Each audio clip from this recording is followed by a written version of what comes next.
ጠብ የሚል ነገር ወደ እሱ ኪስ የማይገባ ምንም አይኖረው፣ ግን አባይ ሲጠናቀቅ ደስ የሚለው ሊለው ይገባ ነበረ። ምንም አይደረስ ተው። ስለ ኪስ መሙላት አይደለም የምናስበው፣ የሀገር ክብር ነው። ሲቀጥል ደግሞ አዲስ አበባ ውስጥ የአድዋ ሙዚየምን መትከል በታሪክ የማይታሰብ ነበረ። ጎበዝ ይህን ታውቃላችሁ? ማን ገቡና ወጡን ከዳር ያለው ሰውየው ግን ታሪክ የአድዋ ሙዚየምን ያውም ደግሞ ማለት ነው አድዋ ላይ ማን እንዳዘመተ እናንተ ታውቃላችሁ? ማን እንዳዘመተ በዛ መንፈስ የነበረን ነገር አዲስ አበባ ውስጥ ሲሰራ ሲደረግ ማድነቅ አለመቻል ሌላ በግሌ ማስበው ማለት ነው።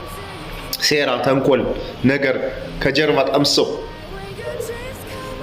ይዘው የመጡበት ወቅቱን ጠብቆ ማለት ነው። ባለፈው የነገርኳቸው የሰኔ አያ ማለት ይሄ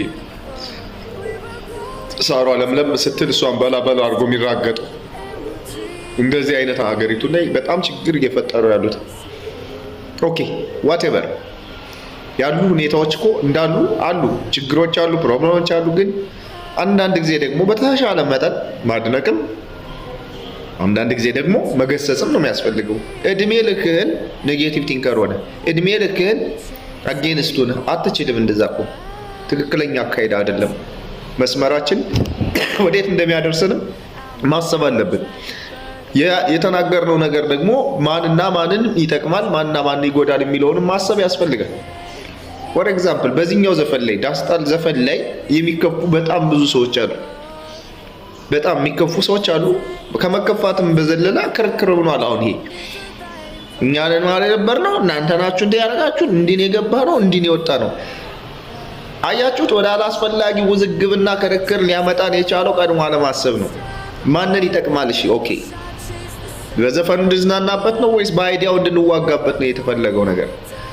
ይህንን ነው ቀድሞ ማሰብ ያለብን። እንደተማረ ሰው ክሪቲካሊ አስበን ይዞት የሚመጣው ኮንሲኩዌንስ እና ቤኔፊት አምን ላይክ what do you really want to teach the people? ሰዎች ምንድነው ማድረግ የፈለከው ምንድነው? ማጋጨት ነው? እንዲጨቃጨቁ አጀንዳ መስጠት ነው? ወይስ ደግሞ አንድ እንዲሆኑ በጋራ አብረው እንዲኖሩ እንዲስማሙ ማድረግ ነው?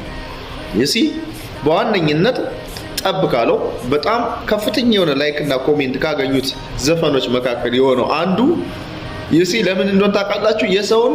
የሰውን ሜንታሊቲ በጣም ግራስ የሚያደርግ ነገር ነው። ይሄ ፖለቲካ ሰው ይወዳል። ክራይሲስ ነገሮች በጣም ዜና ላይ ይሆናሉ እና በዛ ምክንያት ነው ያ ከፍተኛ የሆነ ሌቭል ላይ ሊደርስ የቻለው። ስለዚህ እንደዚህ አይነት ነገሮች ደግሞ ሪስክ ፍሪ ማድረግ ያስፈልጋል። ይዞ የሚመጣውን ኮንሲኩዌንስ በደንብ ማሰብ ያስፈልጋል እና አካውንታቢሊቲን